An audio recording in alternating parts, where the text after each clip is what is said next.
What's up mga kaliber? So ayun mga kaliber no, magwo-workout na naman nga tayo ngayon mga kaliber no. So ayun. So itong workout na ito mga kaliber is tatlo ito mga kaliber no.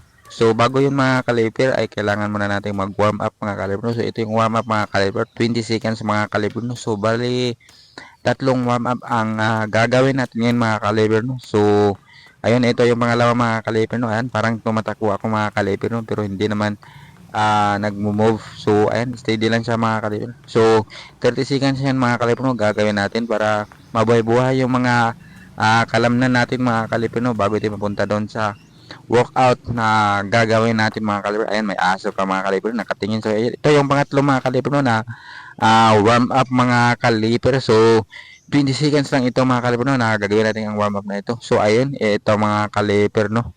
Ito pa, pang-apat mga kaliper na warm up. So, kailangan talaga natin ito mga kaliper para mas hindi mabigla yung mga kalamnan natin mga kaliper pagpunta natin sa mabigat na workout mga kaliper. So, ayan, dito mga kaliper is nagre-relax tayo mga kaliper, no? Ayan, inindak-indak ko yung mga pa ako mga kaliper, legs ko mga kaliper para mapahinga mga kaliper, no? Ayan, naka-ano pa ako, nakapamayawang pa ako mga kaliper, no? So, ayun mga kaliper. So, sasabihin ko sa inyo mga kaliper na bawat exercise mga kaliper, magiging effective lang yan kapag tinuloy-tuloy mo mga kaliper, no? Consistency mga kaliper sa pag-workout. So, magiging effective lang yan. So, ayan mga kaliper, no? Ito na yun mga kaliper, no? Yung una mga kaliper, ayan. May gamit tayo ditong ankle mga kaliper. So, ito yun.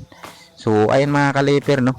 Ankle weights yung gamit natin dito. So yung una mga kaliber is naka hands down lang mga kaliber, tapos yung pangalawa is naka raise. So ngayon mga kaliber, ayan, so naka hands down na naman mga kaliber, no. So ayan, gawin lang natin ito mga kaliber, no. Consistency, tuloy-tuloy sa pag-workout para mas effective siya lalo mga kaliber, no. So baka makalimutan lang natin mga kaliber, please follow mga kaliber and subscribe sa aking YouTube channel, pa-follow sa aking Facebook page.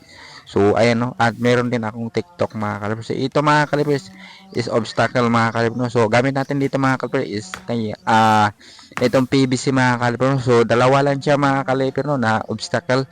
So, ayun, effective din ito mga kaliper, no. Lalo na pag tinuloy-tuloy natin mga kaliper, no. So, ayan. So, tingnan natin mamaya mga kaliper sa slow-mo replay mga kaliper, no. Para mas kita talaga mga kaliper. So, ayun. So, sa bawat workout nga mga kaliper is kailangan natin ng consistency sa pag-workout mga kaliper, no, para mas effective pa talaga siya. So, pag hindi natin tinuloy-tuloy mga kaliper, no, yung pag-workout, mawawala ng efektibo yan mga kaliper, no, dahil yun nga, lalo na pag nakapagpahinga tayo ng mataas-taas, mahaba-haba mga kaliper, mawawala yung effectivity ng workout na ginawa natin mga kaliper. Dapat tuloy-tuloy mga kaliper. Halimbawa, sa isang linggo ay 3 o 4 na exercise ang gagawin natin mga kaliper. So, yun lang yun mga kaliper, no.